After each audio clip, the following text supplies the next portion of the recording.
What's up, YouTube? It's the Action Figure Grader coming back to you to discuss the vintage collection. And first, we're going to discuss the Ghost, the Haslab Ghost, and some more posts I found on Instagram that are really helpful.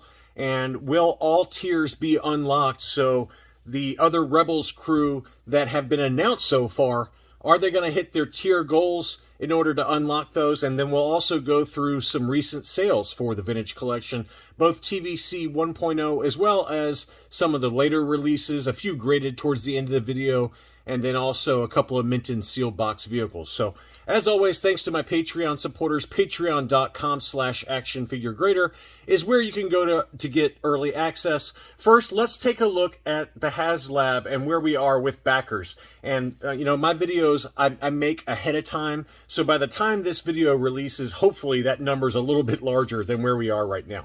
But today is August 8th as of the making of this video. I'm going to release this video probably a week from now. But as of right now, we're at 9658 backers. And as Boss Bounty and several other YouTubers have talked about, it seems like things are stalling out. And is it time to worry yet? Are these other tiers going to be unlocked? And I want to go back to this Instagram account. If you don't follow this person on Instagram, I recommend it because he does really nice charts and he kind of updates things.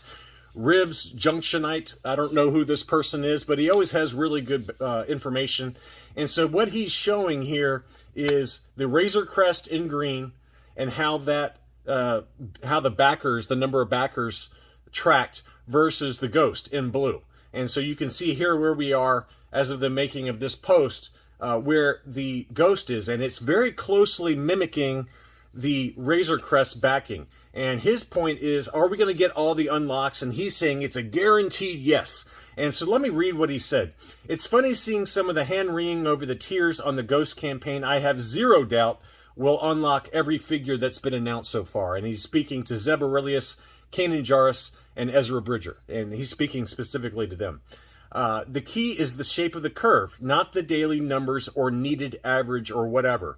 These campaigns are remarkably consistent except for the Inquisitor lightsaber. There's always a surge at the beginning and then at the end.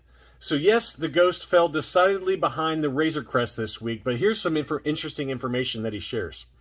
The first day the Ghost fell below 100 backers a day was the exact same day, apples to apples, when the Razor Crest fell below 100 backers a day. So even though the Ghost is about 7.6% behind the Razor Crest, you can see it's still tracking the shape of the curve. Since the Crest hit 36% of its final backers by this point, that means the Ghost should top easily 26,000 backers, which is remarkably consistent with what we saw last week. Will we get our unlocks? Absolutely yes, every one of them. There should be plenty of time for a Sabine repaint, and it would be wise if Hasbro actually showed it early on to kind of tease people who are still on the fence about it. So that's basically what he's saying. He thinks it's definitely going to happen, and he goes through some more information there. Now, Tony, who is a Patreon supporter and subscriber, longtime subscriber to the channel, he was with me from the start. He said, yeah, but the Razor Crest backing, the Haslab campaign for the Razor Crest came out during different economic times than what we're experiencing right now, and that this chart and his posts are not accounting for that. And Tony might be right there. Who knows? Because money is a little tighter right now. Obviously, inflation has obviously come down a little bit, but or a lot. But in general, it seems like economic times, you could argue, are not nearly as good as where we were back during the Haslab campaign for the Razor Crest. And are we going to have this big surge at the end the way the Razor Crest had? Are we going to see that for the Ghost? Who knows? But that's something that it's worth pointing out, and it's certainly a point of contention as to whether because of different economic times that we're in right now, collectibles as a whole are down in terms of price. We obviously looked at the last Hakes auction, and prices were well down, down 30 to 50% depending on the item. So yes, the economic times are different, and yes, we may not see that big surge at the end. I think it would behoove Hasbro to do exactly what this guy's talking about and show, hey, if you get to 20,000 backers or whatever the number is, here's what Sabine's going to look like, or here's what Chopper's going to look like, things like that. So we'll see, but I just wanted to point out this post because it's a good follow on Instagram if you have Instagram, Rivs Junctionite. So let's take a look at some other recent sales now. And the first one, obviously, I wanted to start with is the recent release of Boba Fett's Throne Room, Jabba's Palace, that came with the fat Bib Fortuna. Bib Fortuna and I were kindred spirits, okay? The Bib Fortuna 2.0 and I look very similar, in my opinion. But this seller had 3 of them available, and these were sold out, kind of like in hand, I guess. And he's selling them for $425. 2 of them have sold, okay? Free shipping. And there's 29 watchers on this one. He still has one available. Here's another one over in the UK that sold for $344 US dollars, or $270. Now, I was waiting to see what would Bib Fortuna mint on card sell for separately. And sure enough, on eBay, there have been some sales for that. So here's what he looks like. This is a pretty awesome card back, folks. I love the way this looks. The figure sculpt is incredible. They knocked it out of the park with this figure sculpt. He looks so good there, and I do love the card art too. And at least right now, here's what it's selling for on the resale market by itself. I found 2 data points, both of them in the UK. 90 pounds or 115 US dollars for that one, and same price, different seller for this one. This one was 90 pounds, $115 plus shipping. So that gives you a rough price point if you're just looking for Bib Fortuna mint on card by itself without the entire Jabba's Palace. And likewise, the Jabba's Palace kind of palace set that came out back in, I think, 2018 is also starting to really sell because people have got their throne, Boba Fett's throne in hand, and now they want to kind of fill it out with some diorama type aspects to it. So this one sold for a lot of money. This one sold in the UK for 150 pounds, which is 191 US dollars. That seems pretty high to me, just given what they're selling for in the US. This one was listed for $80 plus $12 shipping. The best offer on that one was $68, so $80 after shipping in the US versus over in the UK. I found several data points that were all around this price point. So very interesting to see the dichotomy between this Jabba's Palace adventure set in the UK and what it's selling for on eBay UK versus in the US, which is about, a little less than half the price versus in the UK. Speaking of Haslab, here are the 2 pack-ins for the Razor Crest, the Off-World Jawa Elder, and Grogu with the Chrome Prom. Both of these were unpunched and came in star cases. They look to be in great shape. These sold in an auction for $143.50, which is about right. 75 bucks a piece seems to be about the going rate. You might get them a little cheaper, but it all comes down to condition. So these 2 were pretty mint, and it was $143.50 plus $10 shipping. Going back to TVC 1.0 now for just a little while, I did find this VC36 Imperial Senate Guard with the alternate card image. I believe this is the alternate image. This one sold for $200 plus $13 shipping. So big number on an unpunched example of VC36. Here's the Holy Grail. I got a couple of Holy Grails in this video, and the first one is the VC20 Canadian Yoda, unpunched as well. Now, if you remember, there were several data points last year that were between $1,800 and $2,300 last year. So that was for an unpunched VC20 Canadian Yoda last year. Now, this one sold for $1,170 US dollars. So pretty big price difference if you look at what they sold for last year than this year. You're talking basically about anywhere between $700 and $1,000 off versus where this one was selling last year. So that's a big drop. And now's a really good time if you got the money. I mean, admittedly, it's a lot of money, but if you got the money and you still need this for your collection, this is one of the Holy Grails in terms of retail releases from TVC 1.0. So right now is a pretty good time to get it, just given the big price drop that it's experienced. Next up, Princess Leia Sandstorm outfit. This is another one that we've talked about here recently a lot that has really gone up in price. And this one sold over in the UK for 140 pounds, which is $178. So this one is not slowing down at all. This one just sold.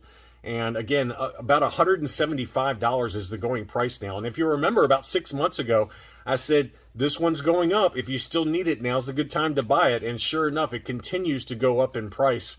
And right now, this one tracking unpunched on the U.S. card in near mint plus condition for almost 180 bucks plus shipping on that. Star Killer, this one is a pretty good one. The TVC 1.0.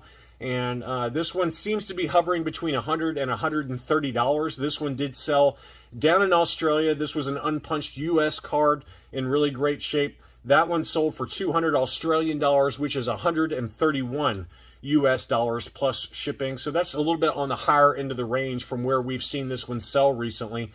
Since Star Killer has been re-released, it has come down in price. And again, that's another one to kind of keep an eye out for if you're still looking for the original issue Star Killer.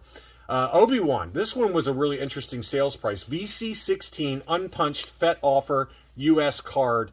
And this one was that seller Power Droid that has lots of high-grade examples from TVC 1.0. This one sold for $400. $400. Now, admittedly, Obi-Wan is tough to find unpunched, and this is yet another example of these early TVC 1.0 that continue to command big money when they're unpunched. And $400 plus $11.75 shipping took that home. And speaking of Obi-Wan, here is a more recent release. This is the Obi-Wan from the Obi-Wan Wandering Jedi, signed by Ewan McGregor. So that's a very desirable item. We know how expensive his signature is. He doesn't have a great signature. It looks kind of like a bunch of scribbles, but it does have the JSA certification there already. And it's got a pretty great signature color that kind of matches the back of the card back there. That one sold in an auction for $242.50 plus $18 shipping. And then likewise, this one was also authenticated. This is VC13 Anakin Skywalker. This is a punched example with the Anakin Skywalker name pill signed by Hayden Christensen. Very similar signature. It's kind of interesting that the two antagonists or protagonists, former allies, have very similar signatures in real life. But Hayden Christensen signed, free Boba Fett offer. This is the U.S. card. Again, it was punched, and it was a verified signature there. You can see that right here in the lower right-hand corner. It's got the, I think that's a James Spence authentication number with that little decal there. That one sold for $400, so big difference in price there. I've noticed that signed CGC comics in a CGC 9.8 signature series, those go for big money too when Hayden Christensen signs those. So he's a pretty desirable signature to have overall. Next up, we've got a recent release. This is Arc Commander Blitz. This seller had two of them available. They both sold for 80 bucks, and I've seen anywhere from $70 to $90 for this one. This one was free shipping, but that's a great looking card back with the Clone Wars 20th anniversary logo in the upper left-hand corner. But this seller had two of them available. Both of them sold for $80. On to some graded items now. We had an uncirculated 9.5 Return of the Jedi Boba Fett. This one did have the chest sensor, so this one did have the running change there. You can see AFA labels that there. Otherwise, it says no chest plate sensors. But this was a very high grade, uncirculated 9.5. That one sold for $300. And then the same seller also had another 9.5 uncirculated. That one sold for $330 plus another $19 shipping. So almost $350 for 9.5 uncirculated. This one had the no chest plate sensor. So the no chest plate sensor sold for about a 10% premium versus the one with the chest plate sensor. Both of them in the same grade. Next up was a carbonized Walmart exclusive Cara Dune. This one was graded 9.0 on the modern scale by AFA. That one sold for $160 plus $15 shipping. And then the Bib Fortuna, the skinny version of Bib Fortuna in a 9.25 uncirculated grade, sold for $150 plus $19 shipping. So Power Droid always gets those in very high grade, and they always command very high prices. But that's the original versus the fat one that came in that latest Boba Fett throne room. Finally, I've got a couple of sealed items that I had to show you. The first one is the AT-AT on the Empire Strikes Back packaging. This is the Toys R Us exclusive, and it was in pretty great shape. That one sold for $800 free shipping, and that seems to be kind of in line with recent sales. I've seen like $650 plus $100 shipping, $675 plus $110 shipping, and then this one was $800 free shipping. So they're all kind of about the same range, $750, $800. And then finally, the second Holy Grail, as promised. This is the 2011 SDCC Death Star Revenge of the Jedi box set. and it was listed up in Canada for 3,200 Canadian, and the best offer that was accepted was $2,700 Canadian. Equates to 2,000 US dollars. So that's another data point for another Holy Grail. And so we had 2 Holy Grails there. We had some Haslab tracking for the Ghost, as well as lots of other data points. So hopefully this information was helpful as you guys fill out your collection. Thanks as always for watching, and I'll be back soon.